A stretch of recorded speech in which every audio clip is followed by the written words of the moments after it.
Hi friends, ಎಲ್ಲರಿಗೂ ನಮಸ್ಕಾರ. ನಾನು ನಿಮ್ಮೆಲ್ಲರ ಶ್ವೇತಾ ಶ್ರೀಧರಮ್ಮಡಿ. ವೆಲ್ಕಮ್ ಟು ಶ್ವೇತಾಸ್ ಕೈ ರುಚಿ ಆ್ಯಂಡ್ ಬ್ಲಾಗ್ಸ್. ವಿಡಿಯೋಗೆ ಲೈಕ್ ಕೊಡೋದನ್ನು ಮರಿಬೇಡಿ. ಇವತ್ತು ನಾನು ಮಟನ್ ಸುಕ್ಕ ಮಾಡಿದ್ದೇನೆ. ಗ್ರೇವಿ ಇರುವ ಸುಕ್ಕ, ಡ್ರೈ ಸುಕ್ಕ ಅಲ್ಲ, ಸ್ವಲ್ಪ ಗ್ರೇವಿ ಸುಕ್ಕ ಮಾಡಿದ್ದೇನೆ. ತುಂಬ ಚೆನ್ನಾಗಿ ಬಂದಿತ್ತು, ತುಂಬ ಟೇಸ್ಟಿಯಾಗಿ ಬಂದಿದೆ. ಏನೇನು ಇಂಗ್ರೀಡಿಯೆಂಟ್ಸ್ ಹಾಕಬೇಕು ಅನ್ನೋದನ್ನು ನಾನು ಮುಂದೆ ಹೇಳಿದ್ದೇನೆ. ಎಲ್ಲರೂ ಕೂಡ ಒಮ್ಮೆ ಈ ರೀತಿ ಮಟನ್ ಸುಕ್ಕ ಮಾಡಿ ತಿನ್ನೋದನ್ನು ಮರಿಬೇಡಿ. ಒಮ್ಮೆ ನೀವು ಈ ರೀತಿ ಟ್ರೈ ಮಾಡಿದ್ರಿ ಅಂದರೆ ಇನ್ನೆಂದು ಯಾವತ್ತೂ ಕೂಡ ಇದೇ ರೀತಿಯ ಮಟನ್ ಸುಕ್ಕವನ್ನು ನೀವು ಸವಿಲಿಕ್ಕೆ ಇಷ್ಟಪಡ್ತೀರಿ.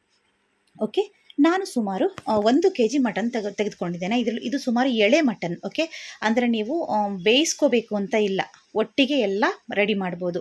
1 kg ಎಳೆ ಮಟನ್ ತೊಗೊಂಡಿದ್ದೇನೆ. ಇದಕ್ಕೆ ನಾನು ಗ್ರೀನ್ ಮಸಾಲ ರುಬ್ಬಿದ್ದೇನೆ. ಈ ಮಸಾಲಕ್ಕೆ ಏನೇನು ಹಾಕಿದ್ದೇನೆ ಅಂತ ನಾನು ಮುಂದೆ ನಿಮಗೆ ಹೇಳಿದ್ದೇನೆ. ಓಕೆ, ನಾನು ಸುಮಾರು 2 ನೀರುಳ್ಳಿಯನ್ನು ತೊಗೊಂಡಿದ್ದೇನೆ, ಮೀಡಿಯಮ್ ಸೈಜಿಂದು. 2 ಟೊಮ್ಯಾಟೊ ತೊಗೊಂಡಿದ್ದೇನೆ. ಈಗ ನಾನು ಒಲೆ ಮೇಲೆ ಕುಕ್ಕರ್ ಇಟ್ಟಿದ್ದೇನೆ. ಓಕೆ, ಕುಕ್ಕರ್ ಇಟ್ಟು 1-2 ಚಮಚ ತುಪ್ಪ ಹಾಕಿದ್ದೇನೆ, ನಂದಿನಿ ತುಪ್ಪ ಉಪಯೋಗಿಸಿದ್ದೇನೆ. ಮತ್ತು 1-2 ಚಮಚ ನಾನು ಸನ್ಫ್ಲವರ್ ಆಯಿಲನ್ನು ಹಾಕಿದ್ದೇನೆ.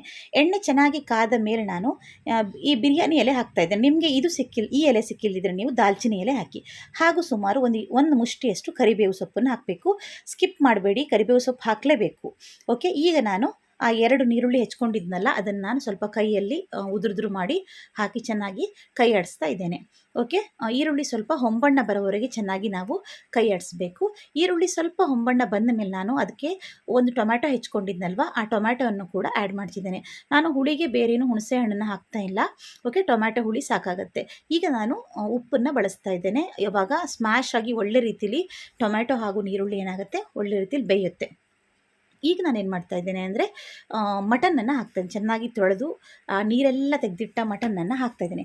ಈಗ ಮೇಯ್ನ್ ಪ್ರೋಸೆಸ್ಸು, ಈ ಮಟನ್ ಏನಾಗಬೇಕಂದ್ರೆ 10 ನಿಮಿಷಗಳ ಕಾಲ ನೀವು ಕೈ ಆಡಿಸ್ಬೇಕು. ಮಟನ್ನಲ್ಲಿರುವ ನೀರು ಏನಾಗುತ್ತೆ, ಇದು ನೀರು ಬಿಡುತ್ತೆ ಮಟನ್ನಲ್ಲಿ. ಓಕೆ, ಆ ನೀರು ಬಿಟ್ಟಂಥದ್ದು ಹೀಗೆ ಮುಚ್ಚಿ ಒಂದು 10 ನಿಮಿಷ ಬೇಯಿಸಬೇಕು. ನೋಡಿ, ನೀರು ಬಿಟ್ಟಿದೆ, ನಿಮಗೆ ಗೊತ್ತಾಗ್ತಾ ಇರ್ಬೋದು. ಈ ನೀರೆಲ್ಲ ಒಂದು ರೀತಿ ಡ್ರೈ ಆಗಬೇಕು. ಅಷ್ಟರವರೆಗೆ ನೀವು ಮಟನನ್ನು ಬೇಯಿಸಿದಾಗ ಮಾತ್ರ ಅದರ ಫ್ಲೇವರ್ ಎನ್ಹಾನ್ಸ್ ಆಗುತ್ತೆ, ಮಟನ್ ಸುಕ್ಕ ಟೇಸ್ಟಿಯಾಗಿ ಬರುತ್ತೆ. ಈವನ್ ಮಟನ್ ಸಾರು ಕೂಡ ಅಷ್ಟೇ. ಈ ಹಂತದಲ್ಲಿ ನಾನೇನು ಮಾಡ್ತಿದ್ದೇನೆ, ಆ ಹಸಿರು ಪೇಸ್ಟ್ ಮಾಡಿದ್ನಲ್ವ, ಇದನ್ನು ನಾನು ಆ್ಯಡ್ ಮಾಡ್ತಾ ಇದ್ದೇನೆ. ಈಗ ಇದನ್ನು ಕೂಡ ನಾವು ಚೆನ್ನಾಗಿ ಕೈ ಆಡಿಸ್ಬೇಕು. ಇದು ಹಸಿ ಮಸಾಲ ಆಗಿರುತ್ತೆ, ಹಾಗಾಗಿ ಇದನ್ನು ಕೂಡ ನಾವು ಚೆನ್ನಾಗಿ ಕೈ ಆಡಿಸಿ ಹಸಿ ವಾಸನೆ ಹೋಗುವವರೆಗೆ, ಒಂದು ಗಮ್ಮನ್ನು ವಾಸನೆ ಬರುವ ಹಾಗೆ, ಪರಿಮಳ ಬರುವವರೆಗೆ ಕೈ ಆಡಿಸ್ಬೇಕು. ಮುಚ್ಚಿ ಬೇಯಿಸಬೇಕು. ಇದನ್ನು ಕೂಡ 10 ಮಿನಿಟ್ಸ್ ನೀವು ಮಾಡಲೇಬೇಕು. ಇದರಿಂದ ನಾವು ಮಾಡುತ್ತಿರುವ ಚಿಕನ್ ಸುಕ್ಕ ಅಥವಾ ಮಟನ್ ಸುಕ್ಕ ಯಾವುದೂ ಕೂಡ ಚೆನ್ನಾಗಾಗತ್ತೆ. ಓಕೆ, ಈಗ ನಾನೇನು ಮಾಡ್ತಿದ್ದೇನೆ ಅಂದರೆ ಇದಕ್ಕೆ ಮಸಾಲ ಹಾಕ್ತಾ ಇದ್ದೇನೆ. ಈ ಮಸಾಲದಲ್ಲಿ ಕೂಡ ಏನೇನಿದೆ ಅನ್ನೋದನ್ನು ನಾನು ನಿಮಗೆ ವಿಡಿಯೋದ ಮುಂದೆ ಹೇಳ್ತೇನೆ. ನೀವು ಸ್ಕಿಪ್ ಮಾಡದೆ ವಿಡಿಯೋನ ಫುಲ್ ನೋಡಿ. ನಾನು ಸುಮಾರು 2 ದೊಡ್ಡ ಚಮಚದಲ್ಲಿ ಮಸಾಲ ಪೌಡ್ರನ್ನು ಹಾಕಿದ್ದೇನೆ. ಇದು ಖಾರದ ಪುಡಿ ಅಲ್ಲ. ಓಕೆ, ಇದನ್ನು ಕೂಡ ಒಂದು 10 ನಿಮಿಷ ಕೈ ಆಡಿಸಿದ ನಂತರ ನಾನು ಅರ್ಧ ಕಡಿ ಕಾಯಿಯನ್ನು ತುರಿದುಕೊಂಡು ಅದನ್ನು ಇದಕ್ಕೆ ಆ್ಯಡ್ ಮಾಡ್ತಾ ಇದ್ದೇನೆ. ಓಕೆ, ನೀವು ಎಣಿಸ್ಬೋದು ಮಟನ್ ಬೆಂದೇ ಇಲ್ಲ ಅಂತ. ಯಾಕೆ ನಾನು ಈಗಲೇ ಕಾಯಿ ಆ್ಯಡ್ ಮಾಡಿದ್ದೀನಿ ಅನ್ನೋದನ್ನು ಕೂಡ ನಾನು ಮುಂದೆ ಹೇಳಿದ್ದೇನೆ. ಓಕೆ, ವಿಡಿಯೋಗೆ ಒಂದು ಲೈಕ್ ಕೊಡೋದನ್ನು ಮರಿಬೇಡಿ. ನೋಡಿ, ಚೆನ್ನಾಗಿ ಒಂದು 5 ನಿಮಿಷ ನಾನು ಕೈ ಆಡಿಸ್ಕೊಂಡು ನಂತರ ಇದಕ್ಕೆ ನಾನೇನು ಮಾಡಿದ್ದೇನೆ ಅಂದರೆ 2 ಕಪ್ನಷ್ಟು ನೀರು ಹಾಕಿದ್ದೇನೆ. ಸಣ್ಣ ಕಪ್ನಲ್ಲಿ 2 ಕಪ್ನಷ್ಟು. ನಾನು ಯಾಕಂದರೆ ಗ್ರೇವಿ ಸುಕ್ಕ ಮಾಡೋ ಕಾರಣ. ಓಕೆ, ಹಾಗೂ ನಾನು ಸ್ವಲ್ಪ ಉಪ್ಪನ್ನು ಬೆರೆಸಿದ್ದೀನಿ. ಅವಾಗ ಕೂಡ ಉಪ್ಪು ಹಾಕಿದ್ದೀನಿ. ಸ್ವಲ್ಪ ಉಪ್ಪು ಕಡಿಮೆ ಇತ್ತು, ಉಪ್ಪನ್ನು ನೀವು ಆ್ಯಡ್ ಮಾಡ್ಕೋಬೋದು. 2 ಕಪ್ನಷ್ಟು ನೀರನ್ನು ನಾನು ಹಾಕಿ ಚೆನ್ನಾಗಿ ಕೈ ಆಡಿಸಿದ್ದೇನೆ. ಮಟನ್ ಕೂಡ ಇನ್ನು ನೀರನ್ನು ಬಿಡುತ್ತೆ.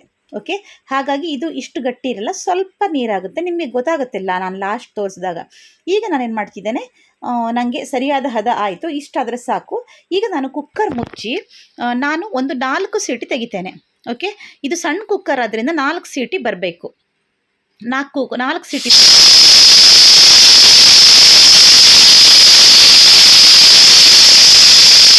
ಫುಲ್ ವಿಶಿಲ್ ಹೋದ ನಂತರ ನಾನೀಗ ಮಟನ್ ಸುಕ್ಕವನ್ನು ಓಪನ್ ಮಾಡ್ತಾ ಇದ್ದೇನೆ. ತುಂಬ ಚೆನ್ನಾಗಿ ಬಂದಿತ್ತು. ಇದು ನೋಡಿ, ಮಟನ್ನಲ್ಲಿ ಒಂದು ರೀತಿಯ ಆ ಬಶೆ ಇರುತ್ತಲ್ವ, ಆ ಫ್ಯಾಟ್ ಎಷ್ಟು ಚೆನ್ನಾಗಿ ನೀಟಾಗಿ ಬಿಟ್ಟಿದೆ. ತುಂಬ ಚೆನ್ನಾಗಾಗಿದೆ, ತುಂಬ ಟೇಸ್ಟಿ ಕೂಡ ಆಗಿತ್ತು. ಓಕೆ, ನೋಡಿ ಎಷ್ಟು ಗಟ್ಟಿ ಬಂದಿದೆ ಅಂತ. ಇದು ನೀವು ಚಪಾತಿ, ಪೂರಿ, ಉದ್ದಿನ ದೋಸೆ, ತೆಳು ದೋಸೆ, ಈವನ್ ರೈಸ್ ಯಾವುದಕ್ಕೆ ಕೂಡ ಇದು ಮ್ಯಾಚ್ ಆಗುವಂತಹ ಚಿಕನ್ ಸುಕ್ಕ ಗ್ರೇವಿ. ತುಂಬ ಟೇಸ್ಟಿಯಾಗಿ ಬಂದಿತ್ತು. ಈಗ ನಾನು ವಿಡಿಯೋ ಮಾಡಿ ಊಟ ಮಾಡಿ ಎಲ್ಲ ಆಗಿದೆ. ಈಗ ನಾನು ಇವತ್ತು ಹಾಕ್ತಿರೋದು ವಿಡಿಯೋ, ಈಗ ನಿನ್ನೆ ನಾನು ರೆಡಿ ಮಾಡಿ ಊಟ ಮಾಡಿ ಎಲ್ಲ ಆದ ವಿಡಿಯೋ, ಹಾಗಾಗಿ ಹೇಳ್ತಾ ಇದ್ದೇನೆ. ತುಂಬ ಟೇಸ್ಟಿಯಾಗಿ ಬಂದಿತ್ತು. ನಾನಿವತ್ತು ಮಟನ್ ಸುಕ್ಕ ತುಂಬ ಎಳೆ ಮಟನ್ ತೊಗೊಂಡಿದ್ದೇನೆ. ಓಕೆ, ಎಳೆ ಮಟನ್ ತೊಗೊಂಡಿದ್ರಿಂದಾಗಿ ನಿಮಗೆ ಎಕ್ಸ್ಟ್ರಾ ಮಟನ್ ಬೇಯಿಸ್ಕೊಂಡು ಮಾಡಬೇಕು ಅಂತ ಏನೂ ಇಲ್ಲ. ನೀವು ಡೈರೆಕ್ಟಾಗಿ ಕಾಯಿ ತುರಿ ಎಲ್ಲ ಹಾಕಿ ಒಟ್ಟಿಗೆ ಒಂದು 3 ಸಿಟಿ ಮಾಡಿ ತೆಗೆದ್ರೆ ಮಟನ್ ಸುಕ್ಕ ಈಸಿಯಾಗಿ ರೆಡಿ ಆಗುತ್ತೆ. ಒಂದು ವೇಳೆ ನೀವು ಇಲ್ಲ ನಾನು ಸ್ವಲ್ಪ ಗಟ್ಟಿ ಮಟನ್ ಇದೆ ಅಂತ ಹೇಳೋರಾದರೆ ನೀವೇನು ಮಾಡಬೇಕಂದ್ರೆ ಫಸ್ಟು ಮಟನ್ ಒಂದು 2-3 ಸೀಟಿ ಹೊಡೆಸ್ಕೋಬೇಕು. ನಂತರ ನೀವೇನು ಮಾಡಬೇಕು, ಕಾಯಿ ತುರಿ ಹಾಕಿ ಹಾಗೆ ಬೇಯಿಸಿದರೆ ಸರಿಯಾಗುತ್ತೆ. ಓಕೆ, ಹಾಗೂ ನಾನು ಗ್ರೀನ್ ಮಸಾಲಕ್ಕೆ ಏನೇನು ಹಾಕಿದ್ದೇನೆ ಅಂತ ನಿಮ್ಗೆ ಗೊತ್ತಿಲ್ಲದೆ ಇರ್ಬೋದು. ಹಾಗಾಗಿ ಕೊತ್ತಂಬರಿ ಸೊಪ್ಪು ಹಾಕಿದ್ದೇನೆ, ಶುಂಠಿ ಒಂದು ಇಂಚ್ ಶುಂಠಿ ಹಾಕಿದ್ದೇನೆ, ಹಾಗೂ ಬೆಳ್ಳುಳ್ಳಿ, ಸಣ್ಣ ಬೆಳ್ಳುಳ್ಳಿ ಒಂದು 7-8 ಗೆಡ್ಡೆ ಹಾಕಿದ್ದೇನೆ. ಸಣ್ಣ ಬೆಳ್ಳುಳ್ಳಿ, ದೊಡ್ಡ ಗೆಡ್ಡೆ ಇದ್ದರೆ 3 ಗೆಡ್ಡೆ ಹಾಕಲೇಬೇಕು. ಹಾಗೂ 1 ಇಂಚು ಚಕ್ಕೆ ಹಾಕಿದ್ದೇನೆ, ಒಂದು 10-12 ಲವಂಗ ಹಾಕಿದ್ದೇನೆ, 4 ಏಲಕ್ಕಿ ಹಾಕಿದ್ದೇನೆ. 1 kg ಮಟನ್ನಿಗೆ 4 ಏಲಕ್ಕಿ ಬೇಕಾಗುತ್ತೆ.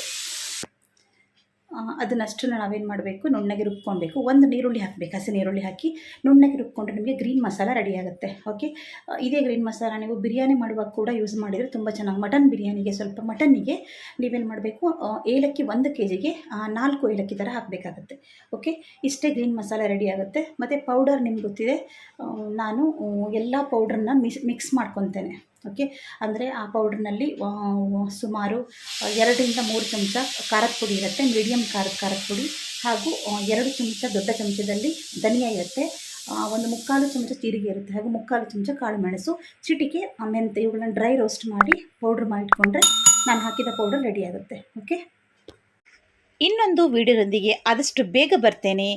Please subscribe my channel. Thank you.